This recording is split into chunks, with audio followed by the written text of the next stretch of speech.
کچھ ہدایات اللہ رب العالمین نے دی ہے، وہ تیسرے پارے کے اندر ہے۔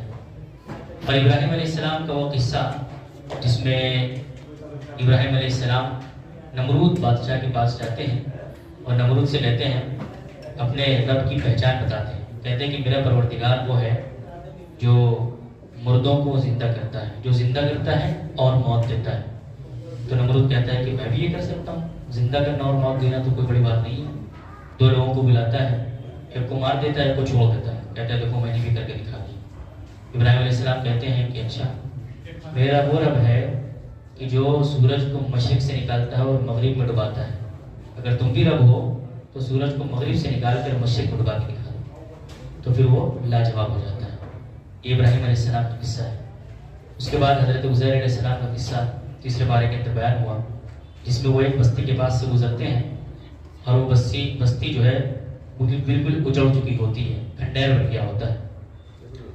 تو وہ کہتے ہیں کہ کیسے اللہ رب العالمین اس بستی کو پھر سے زندہ کرے گا، یہاں جو لوگ مر گئے ان کو پھر سے زندہ کرے گا، کیسے اللہ رب العالمین یہ کرے گا؟ اعتراض نہیں کرتے ہیں بلکہ تعجب کا اظہار کرتے ہیں۔ اللہ رب العالمین یقیناً کرے گا، لیکن وہ کیا منظر ہوگا کہ وہ جب کرے گا یہ؟ تو اللہ رب العالمین کیا کرتے ہیں، ان کو وہیں پر موت دے دیتے ہیں۔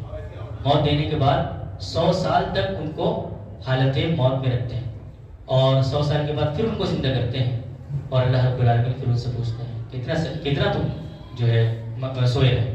تو انہوں نے کہا کہ ایک رات۔ اللہ رب العالمین نے کہا نہیں، تم 100 سال تک مرے رہے۔ پھر اس کے بعد وہ کہتے ہیں کہ دیکھو اپنے کھانے پینے کی طرف بالکل صحیح سلامت 100 سال تک میں نے اس کو بالکل تازہ رکھا ہے، اور دوسری طرف اپنا گدھا دیکھو، گدھے کی ہڈیاں چور ہو گئی ہیں۔ اب تم یہ جاننا چاہتے ہو نا کہ ہم کیسے زندہ کرتے ہیں، تو دیکھو گدھا بالکل چورا چورا، اس کی ہڈیاں بالکل بوسیدہ ہو جاتی ہیں، اللہ رب العالمین کی قدرت سے اس کی ہڈیاں آپس میں ملنے جلنے لگتی ہیں، وہ گدھے کا بالکل ڈھانچہ تیار ہو جاتا ہے۔ پھر اللہ رب العالمین اس کے اوپر گوشت چڑھاتا ہے اور زندہ گدھا تیار ہو جاتا ہے۔ یہ اللہ رب العالمین کی آنکھوں کے سامنے اللہ رب العالمین کی اپنی قدرت دکھاتا ہے۔ پھر ابراہیم علیہ السلام کا قصہ آتا ہے۔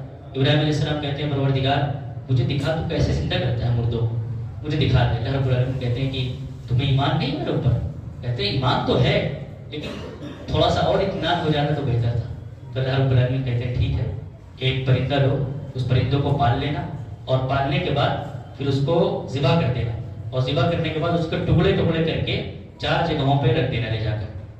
ایسے ہی کرتے ہیں وہ، اور پھر اس کے بعد اس پرندے کو بلانا جس کو تم نے ٹکڑے ٹکڑے کر دیا ہے، تو پھر وہ ایسا ہی کرتے ہیں، اور پھر جب وہ بلاتے ہیں تو وہ پرندہ اڑتا ہوا چلا آتا ہے، یعنی اس کی بوٹیاں ملتی ہیں، بنتا ہے، ان کی آنکھوں کے سامنے یہ منظر ہو رہا ہوتا ہے کہ کیسے اللہ